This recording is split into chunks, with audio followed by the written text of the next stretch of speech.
Good morning and welcome to the Core Connection. I'm Mira Rubin here with you on Enlightened World Network. And today's topic is reality. We take it for granted that we live in reality and that we have some kind of bead on it. And we get to challenge those ideas this morning and explore maybe a little bit more deeply what the nature of reality might be.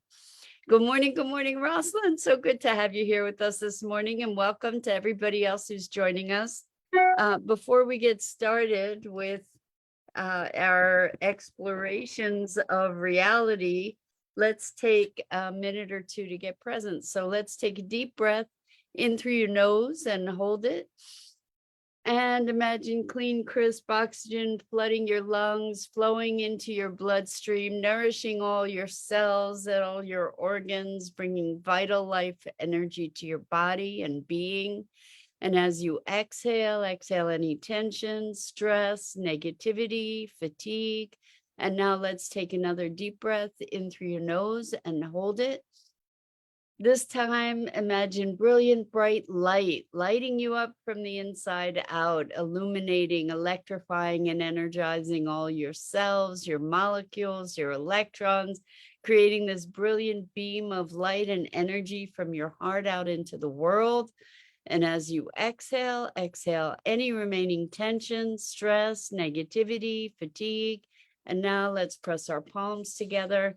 Vigorously rub your hands together, feel all that friction, temperature, texture, pressure, all the tingling and tickling when you stop, all those sensations, and allow them to bring you present to this remarkable physical form right here, right now, that enables you to experience life. Welcome, welcome, welcome. So Rosalind, you've got to jump on the conversation already. Rosalind says reality in terms of what's true. Well, we exist as though we live in the real world.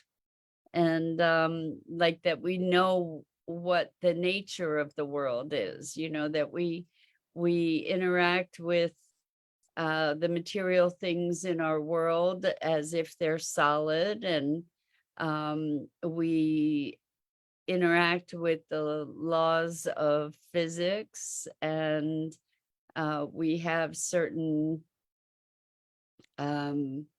collectively agreed upon experiences and interpretations. And the question is, what's really there? We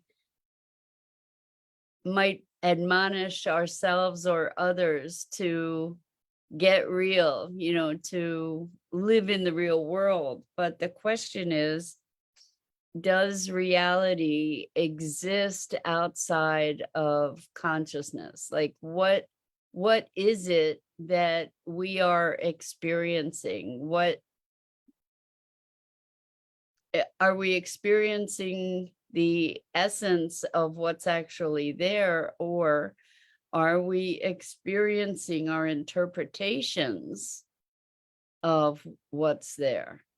And that's maybe a leading question, because the truth is, and I think it's pretty much an indisputable truth, is that we are experiencing our interpretations of what's there. So we have certain cognitive processes that allow us to interpret certain input. And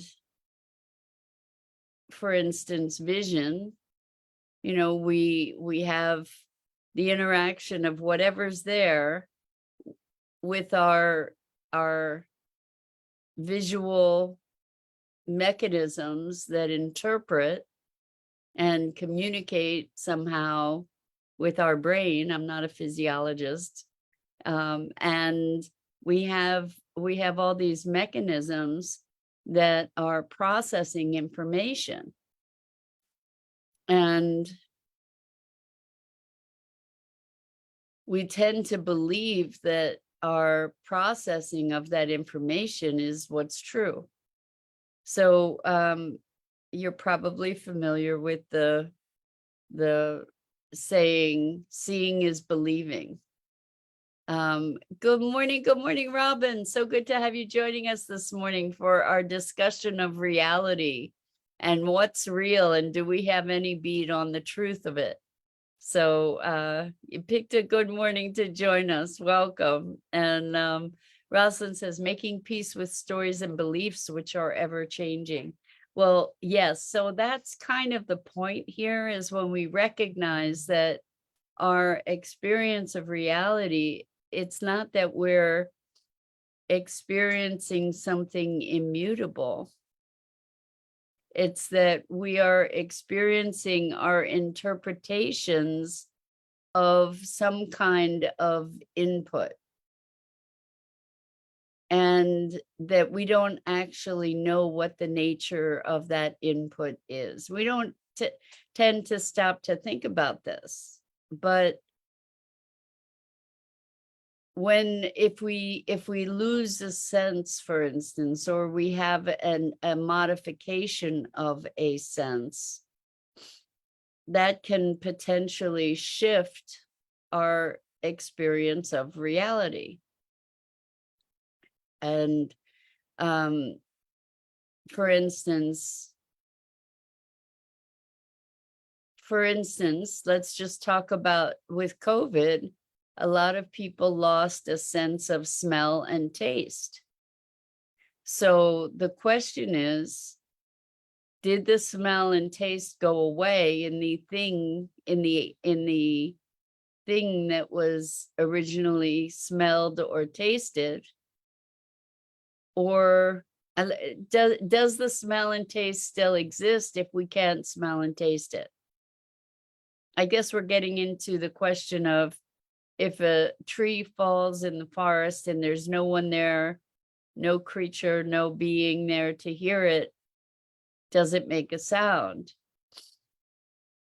And so it's a very interesting thought if we think about the essence of reality being information.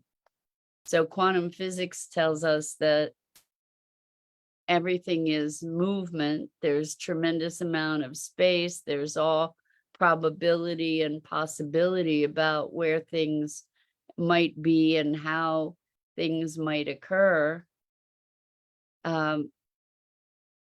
If we're not there to interpret it, what's there? And is our interpretation reality? Obviously, we operate as if it is. We operate as if the things that we experience as solid are solid, that we can describe things with some continuity between us. You know, we can say, oh, the sky is blue. And yet when we say the sky is blue, we don't necessarily know that our experience of blue is the same.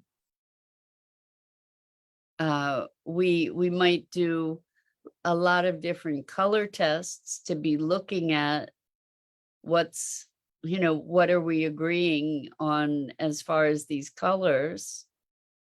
But what is happening is that we are mapping those definitions to our internal experience, which we can't really calibrate to the experience of another, not with its perfection. So Rosalind says, truth cannot be divided or diluted. So if our senses are not present and experiencing less, perhaps our reality is perceived. Ding, ding, ding, ding, ding. You win the prize, Rosalind, because what we experience as reality is perceived and interpreted. And the limits of our perception are the limits of the truth of the reality we experience. right? And I'm talking about truth with a capital T or reality with a capital R. These things, I think, my working hypothesis, don't take it as gospel, but my working hypothesis is that these things are things that we really truly don't have access to. We don't know truth with a capital T or reality with a capital R. And because our experience is inextricably linked to our perception, and our perception is, I'm going to say, inextricably linked to our beliefs.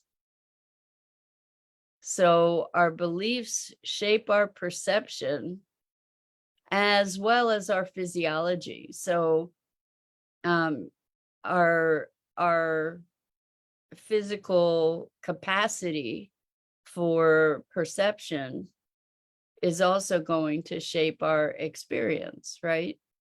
So some people, oh, this was just perfect timing, Rosalind. Rosalind says, how many senses do our bodies have? More than 6? Question mark.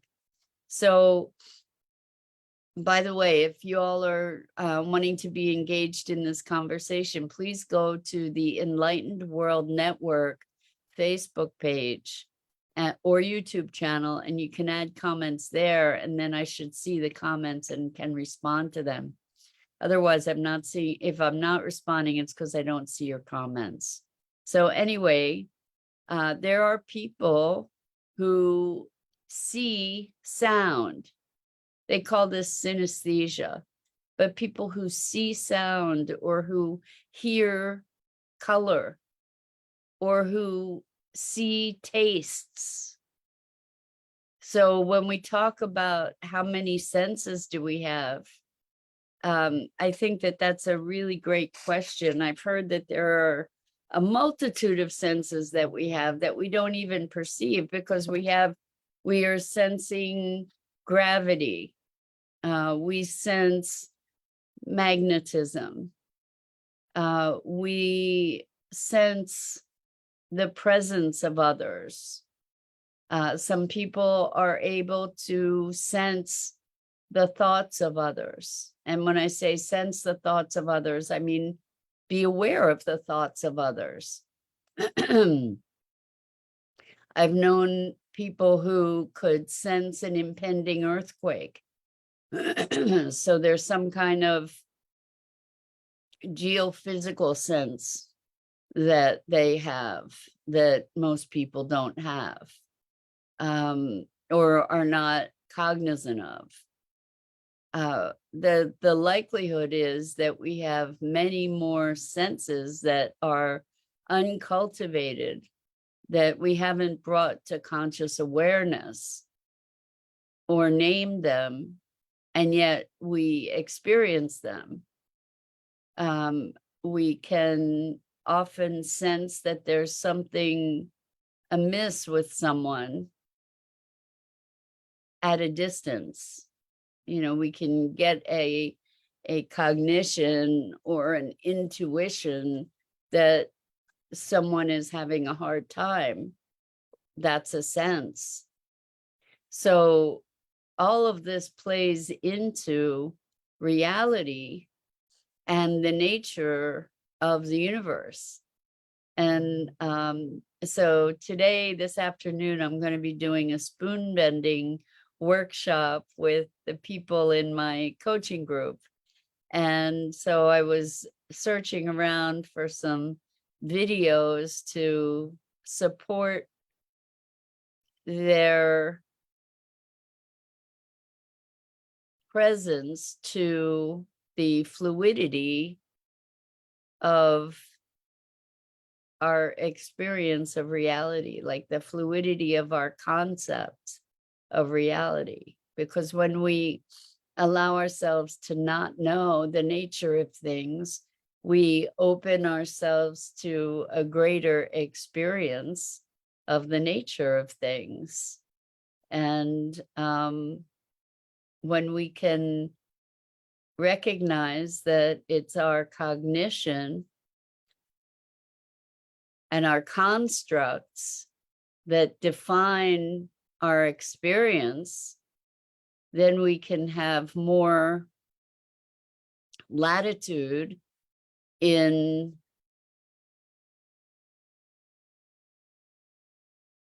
reconstructing those concepts and those structures of reality. And in allowing ourselves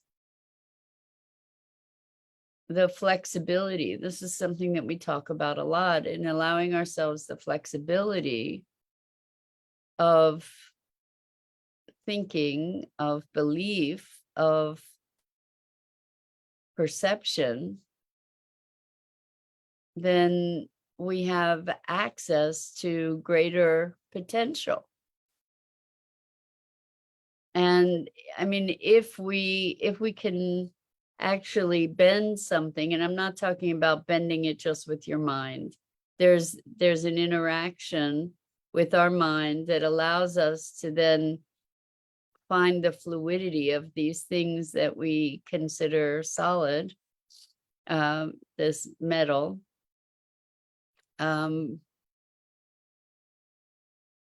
that what if the universe, the energy of the universe, is all information? So we're talking about how our perception, our cognition, our conceptualization shapes our experience. This is something we talk about all the time. And so when we create limits,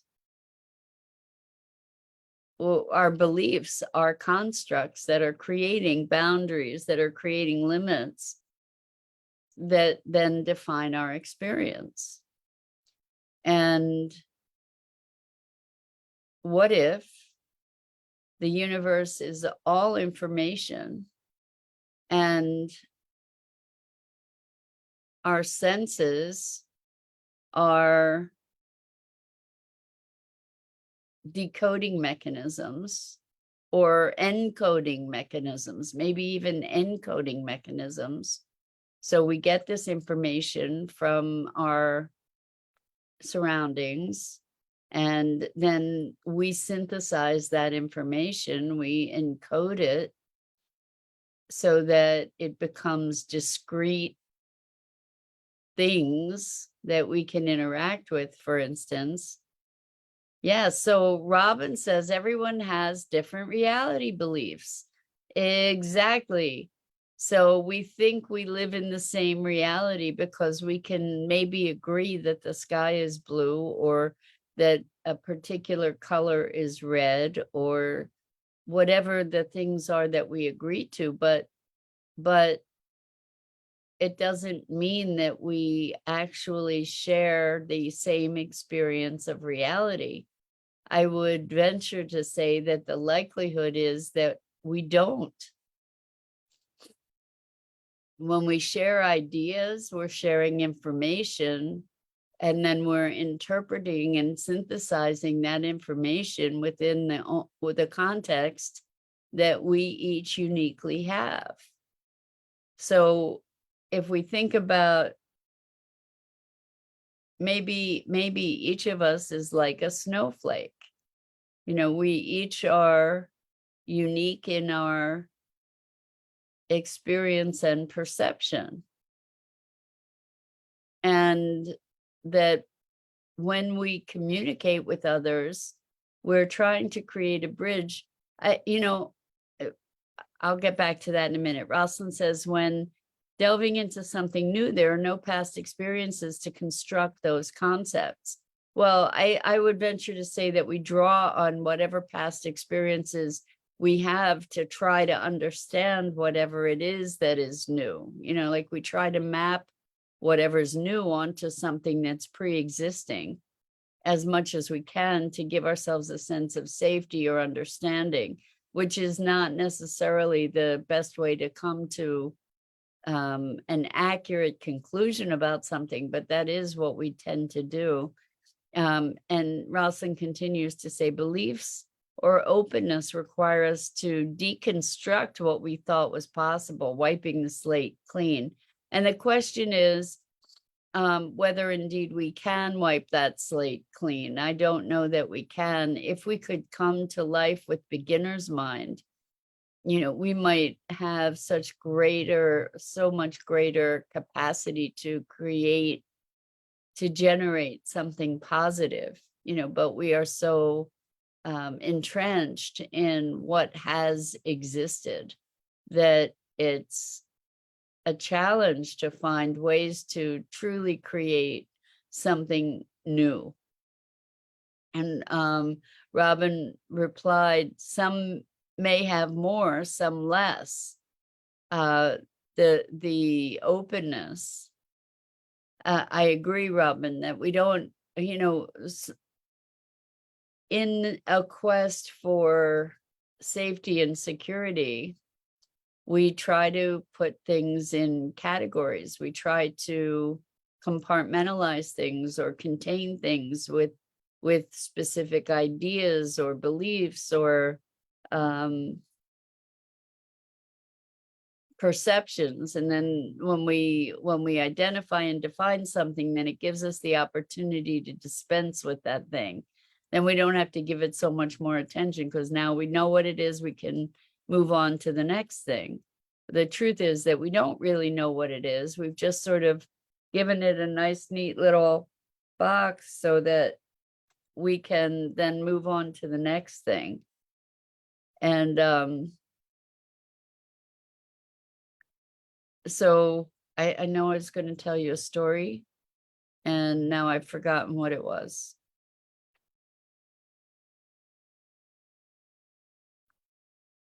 In any case, oh well.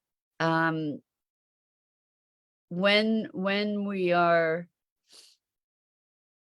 thinking of reality, I don't know if you've ever had the experience where your framework shifts, like an underlying assumption that you've had just shifts and it changes everything. And in fact, that's kind of the work that I do with people with the core connection work, is to be finding those acupuncture points, those points of foundational belief that when shifted, the change then bubbles out into pretty much everything.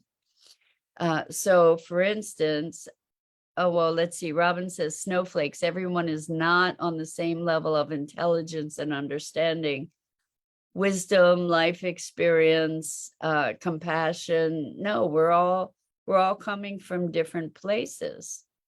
And it doesn't mean that one place is better than another. It just means that we are different.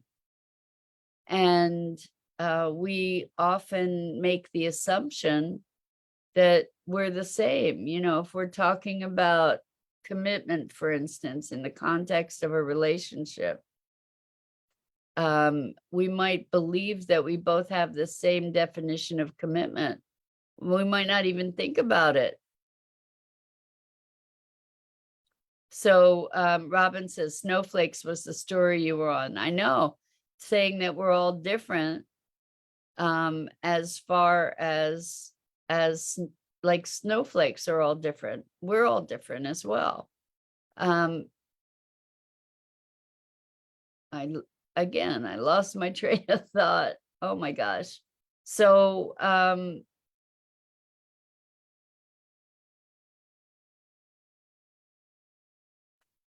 when our perception, when our context shifts, our experience shifts.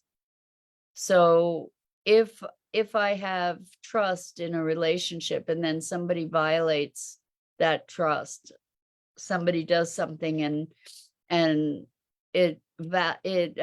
challenges my idea of what that trust is, or what trustworthiness is, then it shifts my whole experience of that person, and I perceive their actions in a very different way. So what we're talking about here is that what we perceive and believe to be reality is a construct. That's really the bottom line, that we are interpreting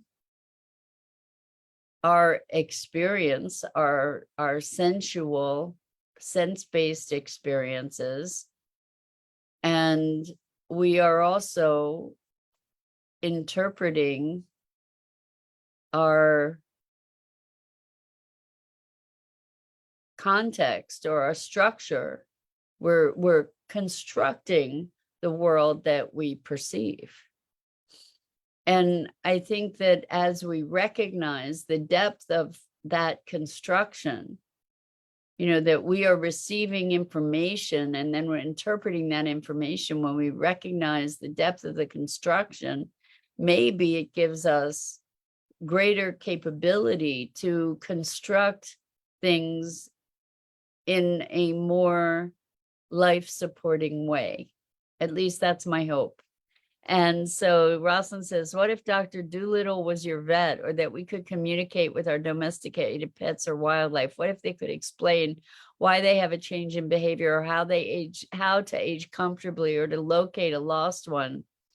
Robin says, so true, trust. I can relate to this. So Rosalind, there are people that do have the sense, that are able to communicate with other creatures. There are people that do that. They're animal communicators, and it's remarkable what's available to us when we can allow ourselves to access and tap into other dimensions of information. So this has been really fun this morning. Reality is one of my favorite topics to discuss, and I so appreciate you joining me in this conversation. I'm Mira Rubin. This is the Core Connection, and I go live here each weekday morning on the Enlightened World Network Facebook page and YouTube channel. And I invite you to check out the other awesome programming on Enlightened World Network. And until next time, I just am so deeply, deeply grateful for this time we get to share. And until next time, so much love to you.